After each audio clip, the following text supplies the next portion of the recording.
Selamat pagi, Bruder, Bapak, Ibu, dan anak-anak yang terkasih dalam Tuhan Yesus Kristus. Peserta didik SMP Pangudi Luhur 1 Klaten. Hari ini, kita akan kembali bersama-sama mendengarkan sabda Tuhan dan merenungkannya. Pada pertemuan ketiga PKSN ini, kita akan mendalami, merenungkan, dan mencari pesan dari perikop Injil Lukas tentang perumpamaan orang Samaria yang baik hati.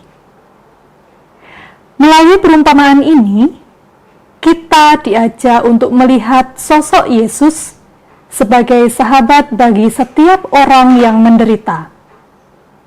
Karena kesulitan ekonomi, lantaran pandemi COVID-19, kita tidak boleh mengejek, menjelekkan, dan menjatuhkan teman-teman kita yang sedang mengalami kesulitan.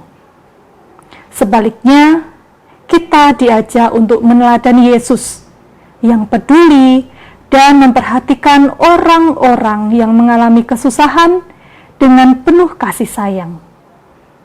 Maka, mari kita awali pertemuan kita pada pagi hari ini dengan berdoa.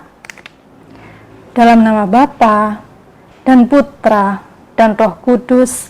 Amin. Allah Bapa yang Maha Pengasih, puji dan syukur kami panjatkan kepadamu, sebab oleh karena kasih-Mu, Engkau telah mengutus Yesus Kristus sebagai contoh sahabat dalam kehidupan kami. Kami mohon, utuslah Roh Kudus-Mu untuk membantu kami memahami sabda-Mu, dan berikanlah kami kesanggupan untuk menjadi sahabat bagi teman-teman kami, khususnya yang membutuhkan perhatian dan pertolongan karena menderita kesulitan ekonomi. Demi Kristus, Tuhan dan pengantara kami. Amin. Bruder, Bapak, Ibu, dan anak-anak, sekarang marilah kita mendengarkan sabda Tuhan, yaitu dari Injil Lukas bab 10 ayat 25 sampai dengan 37. Orang Samaria yang murah hati. Pada suatu kali berdirilah seorang ahli Taurat untuk mencobai Yesus. Katanya, "Guru, apa yang harus kuperbuat untuk memperoleh hidup yang kekal?" Jawab Yesus kepadanya, "Apa yang tertulis dalam hukum Taurat? Apa yang kau baca di sana?" Jawab orang itu, "Kasihilah Tuhan Allahmu dengan segenap hatimu, dan dengan segenap jiwamu, dan dengan segenap kekuatanmu, dan dengan segenap akal budimu, dan kasihilah sesamamu manusia seperti dirimu sendiri."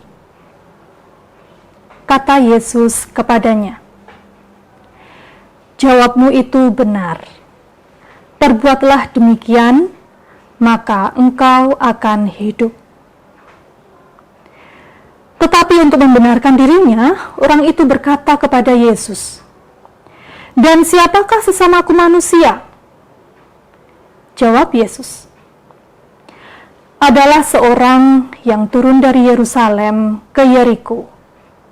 Ia jatuh ke tangan penyamun-penyamun yang bukan saja merampoknya habis-habisan, tetapi yang juga memukulnya, dan yang sesudah itu pergi meninggalkannya setengah mati. Kebetulan ada seorang imam turun melalui jalan itu. Ia melihat orang itu, tetapi ia melewatinya dari seberang jalan. Demikian juga seorang Lewi datang ke tempat itu. Ketika ia melihat orang itu, ia melewatinya dari seberang jalan. Lalu datang seorang Samaria yang sedang dalam perjalanan ke tempat itu, dan ketika ia melihat orang itu, tergeraklah hatinya oleh belas kasihan. Ia pergi kepadanya lalu membalut luka-lukanya. Sesudah ia menyiraminya dengan minyak dan anggur. Kemudian ia menaikkan orang itu ke atas keledai tunggangannya sendiri dan membawanya ke tempat penginapan dan merawatnya. Keesokan harinya, ia menyerahkan 2 dinar kepada pemilik penginapan itu. Katanya, "Rawatlah dia, dan jika kau belanjakan lebih dari ini, aku akan menggantinya waktu aku kembali." Siapakah di antara ketiga orang ini menurut pendapatmu adalah sesama manusia dari orang yang jatuh ke tangan penyamun itu? Jawab orang itu, "Orang yang telah menunjukkan belas kasihan kepadanya." Kata Yesus kepadanya, "Pergilah dan perbuatlah demikian." Demikianlah Injil Tuhan. Terpujilah Kristus. Saudara, Bapak, Ibu, dan anak-anakku, kisah tentang orang Samaria yang baik hati ini sangat terkenal. Mungkin banyak di antara kita yang sudah mendengarnya sampai berulang-ulang. Mungkin juga sudah hafal dengan tokoh-tokoh yang ada di dalamnya. Tokoh utama dalam kisah ini adalah orang Samaria yang melakukan tindakan yang baik secara spontan kepada orang yang tidak dikenalnya sama sekali. Di zaman itu, orang Yahudi tidak berteman dengan orang Samaria. Orang Samaria dianggap lebih rendah, sehingga selalu dicibir dan dicemooh oleh orang Yahudi. Salah satu penyebabnya adalah karena orang Samaria dianggap punya keyakinan yang berbeda. Namun dalam perumpamaan ini, orang Samaria justru dijadikan contoh seorang sahabat sejati. Hatinya tergerak untuk menolong orang yang dirampok dan terluka, padahal orang itu sama sekali tidak dikenalnya. Ia menyirami luka orang itu dengan minyak dan anggur, membalutnya, lalu merawatnya sampai dibawa ke penginapan supaya bisa mendapatkan perawatan lebih lanjut. Dari 3 orang yang tadi sudah disebutkan, yaitu seorang imam, seorang Lewi, dan seorang Samaria, mereka sama-sama melihat orang yang tergeletak sekarat di pinggir jalan. Namun ternyata hanya orang Samarialah yang memiliki belas kasihan.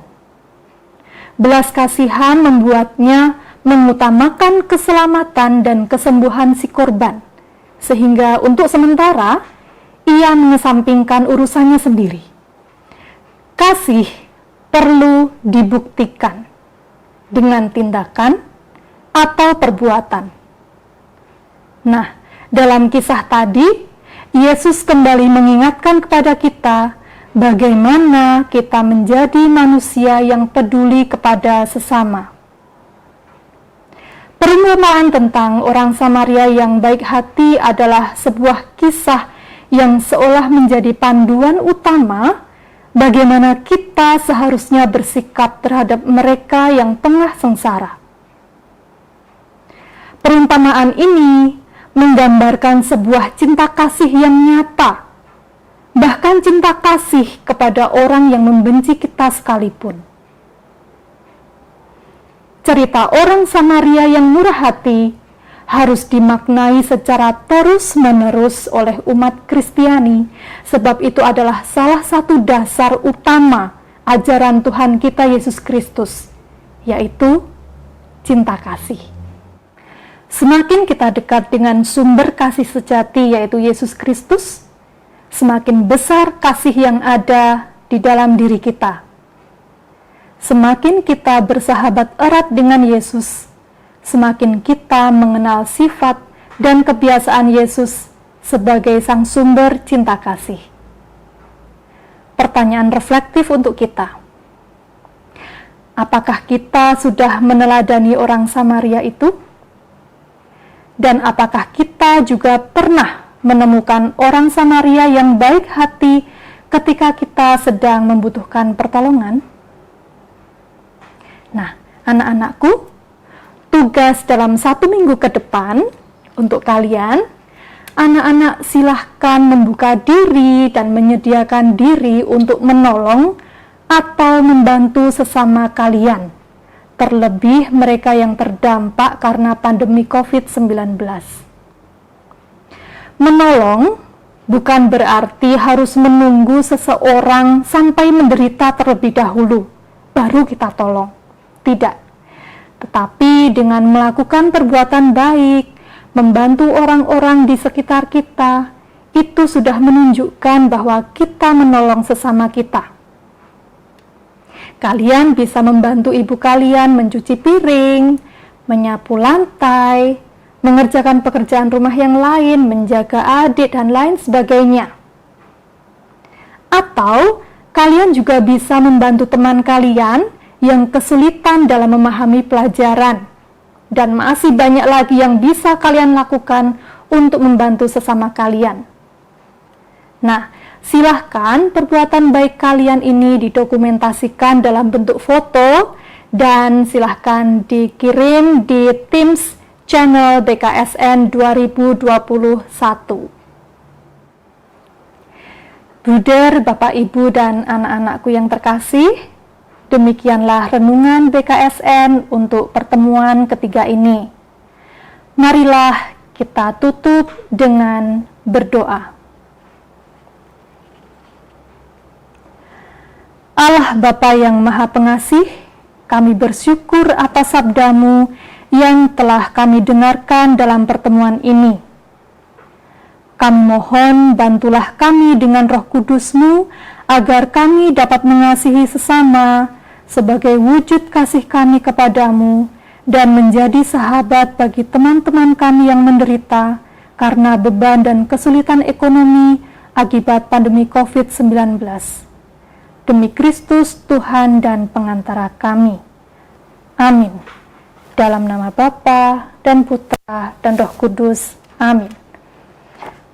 Semoga apa yang kita dengar melalui sabda Tuhan hari ini dapat membawa kita menjadi pribadi yang selaras dengan ajarannya, mengasihi sesama, bukan mengasihi yang sama dengan kita.